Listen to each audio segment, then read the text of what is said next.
मागील भागात आपण पाहिलं, सुमनबेनला वेळेवर सुट्टी मिळाली नाही म्हणून नैना पहिल्याच दिवशी लावण्याला घेऊन ऑफिसमध्ये पोहोचली होती. नैना ऑफिसच्या पहिल्या दिवशीच्या फॉर्मॅलिटीज करत होती. पाहूया पुढे दुसऱ्याची बायको भाग 68. ऑफिसमध्ये पोहोचल्यावर नैनानं स्वतःचं जॉईनिंग लेटर वगैरे घेतलं. नैना मॅडम, मुलीला पाळणाघरात ठेवणार आहात का? तसं असेल तर हा फॉर्म भरून द्या, रिसेप्शनिस्ट नैनाला म्हणाली. फॉर्म? नैनाला प्रश्न पडला. हो, त्यात तुमची बाळाची माहिती लिहायची आहे.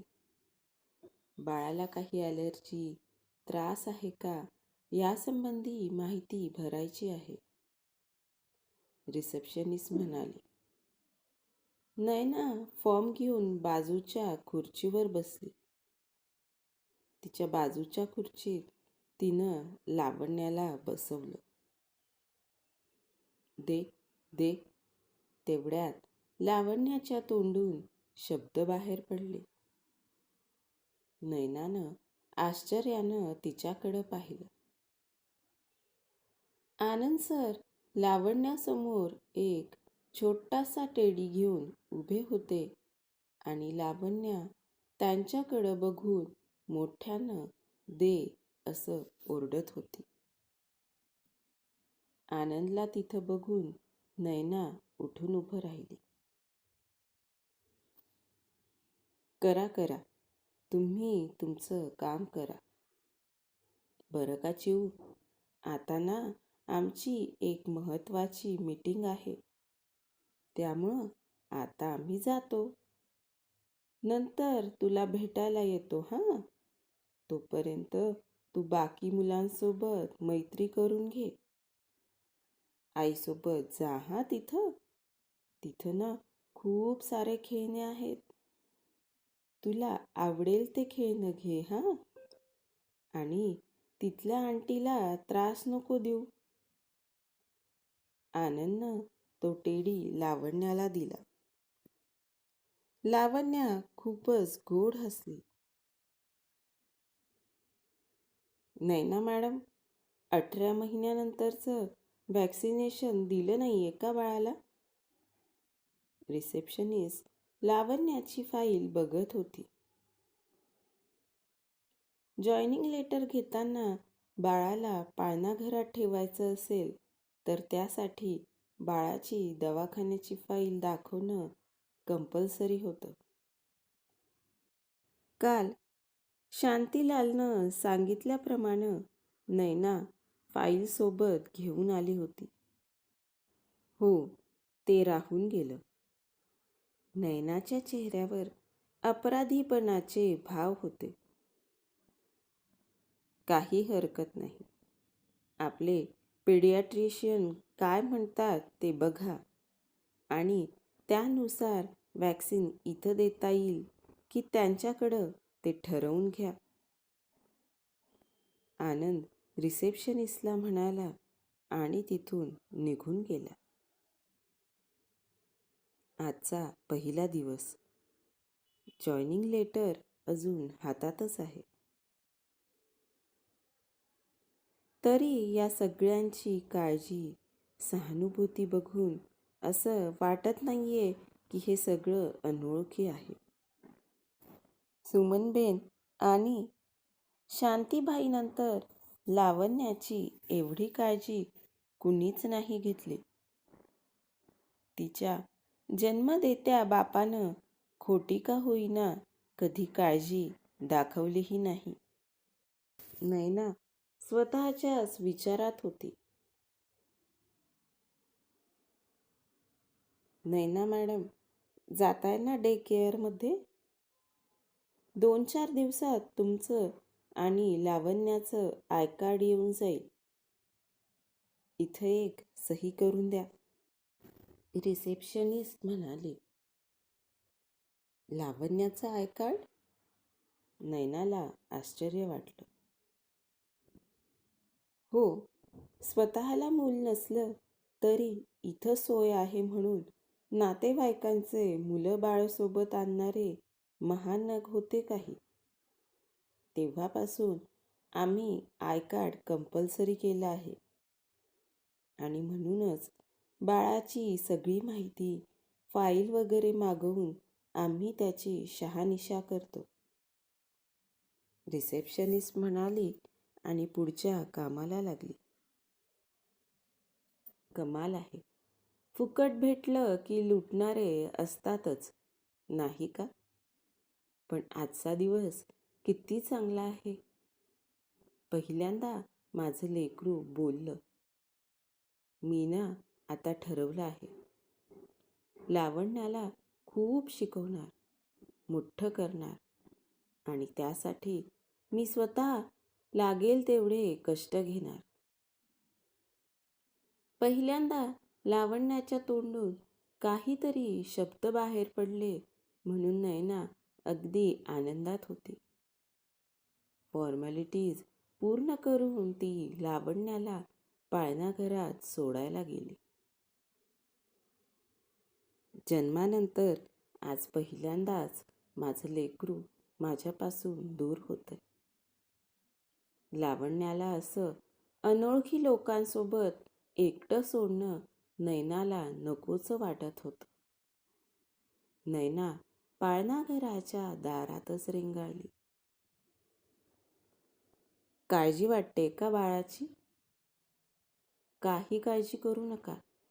इथं तुमचं बाळ अगदी व्यवस्थित राहील. तिथं काम करणारी एक स्टाफ नयनाजवळ आली. मॅडम, हा डब्बा आणला होता. लावण्याला भूक लागली तर? नयनानं तिच्याजवळ डब्बा दिला. रोज डब्बा आणायची काही गरज नाहीये. आम्ही बाळाला वेळेवर आणि पौष्टिक खायला देत असतो.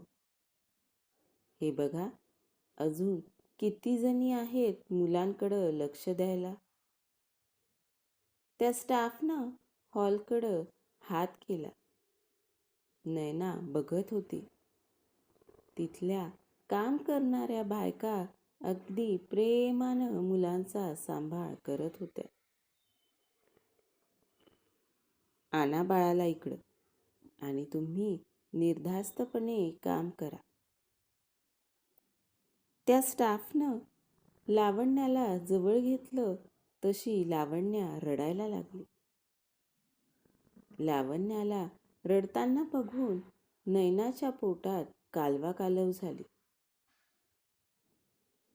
मॅडम, तुम्ही काळजी नका करू. आजचा पहिला दिवस आहे ना, रडेल थोडी. तुम्ही लंच ब्रेकमध्ये येऊन बघा हवं तर. तोपर्यंत छान खेळायला लागेल की नाही? ती स्टाफ म्हणाली आणि लावण्याला बाकी मुलांजवळ घेऊन गेली. नयनानं स्वतःला समजावलं आणि लावण्याला तिथं सोडून ऑफिसमध्ये पोहोचली. नागपूरनंतर कितीतरी दिवसांनी तिला तिची हक्काची जागा मिळाली होती. स्वतःचा डेस्क, खुर्ची, PC आणि हक्काचे 2 ड्रावर. नयनाला मात्र खूप समाधान वाटत होतं. पहिल्याच दिवशी नयनाला अपेक्षेपेक्षा जास्तच काम करावं लागत होतं. पण नयनाचं अर्ध लक्ष लावण्याकडं जात होतं. लंच ब्रेक कधी होतो नयना याची वाट बघत होती. लंच ब्रेक झाला आणि लगेचच डे केअरमध्ये नयना पोहोचली. तिथं गेल्यावर तिला मात्र आश्चर्याचा धक्का बसला. सगळ्या मुलांच्या गोतावळ्यात आनंद सर बसलेले होते आणि लावण्या आणि अजून एक छोटी मुलगी आनंदच्या मांडीवर होती. आनंद मुलांना गोष्टी सांगत होता. किती फरक आहे ना. एक प्रणित होता. स्वतःच्या मुलीला त्यानं कधी जवळही घेतलं नाही की साधी विचारपूसही केली नाही. आणि हे सर आहेत. तसं पाहिलं तर सगळे त्यांच्या कामगारांचे मुलं. पण सर किती प्रेमानं बोलत आहेत त्यांच्यासोबत. नैना मनाशीच म्हणाली आणि चटकन तिथून निघून गेली. स्वतःच्या डेस्कवर येऊन बसली आणि परत कामात गुंग झाली. ऑफिसची वेळ संपली आणि नैना लावण्याला घ्यायला डे केअरमध्ये गेली. लावण्याचा चेहरा अगदी फ्रेश दिसत होता आणि लावण्या खूप आनंदात होती. ते बघून नैनाला हायसं वाटलं. 1 मिनिट मॅडम, एक विचारायचं होतं. नैना तिथल्या स्टाफला म्हणाली.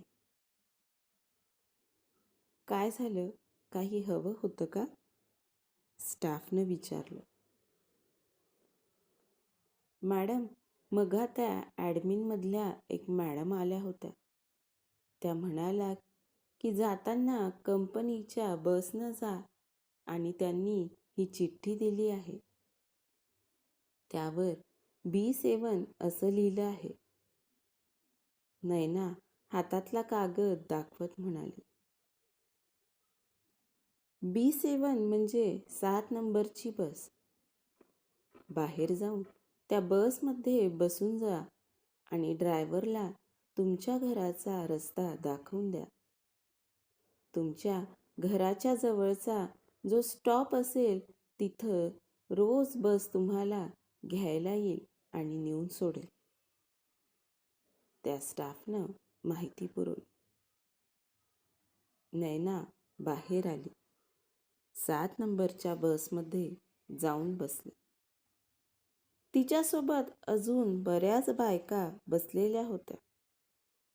बसमध्ये काही पुरुष मंडळीही होती. नैनानं ड्रायव्हरला तिच्या घराचा पत्ता सांगितला आणि ड्रायव्हरनं तिच्या घराच्या जवळच्या बस स्टॉपवर तिला सोडलं.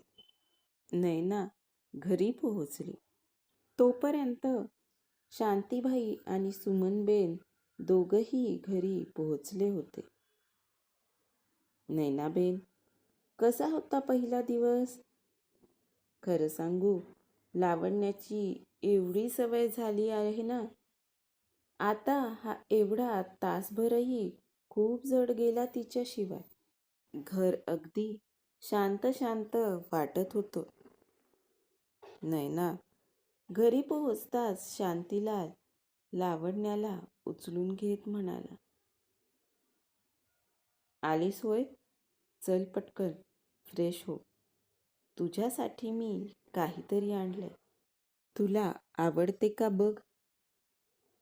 सुमनबेन नैनाला म्हणाली आणि नैनाला आश्चर्याचा धक्का बसला. सुमनबेननं काय आणलं असेल नैनासाठी? पाहूया पुढच्या भागात. आजचा भाग कसा वाटला कमेंट करून नक्की सांगा. धन्यवाद.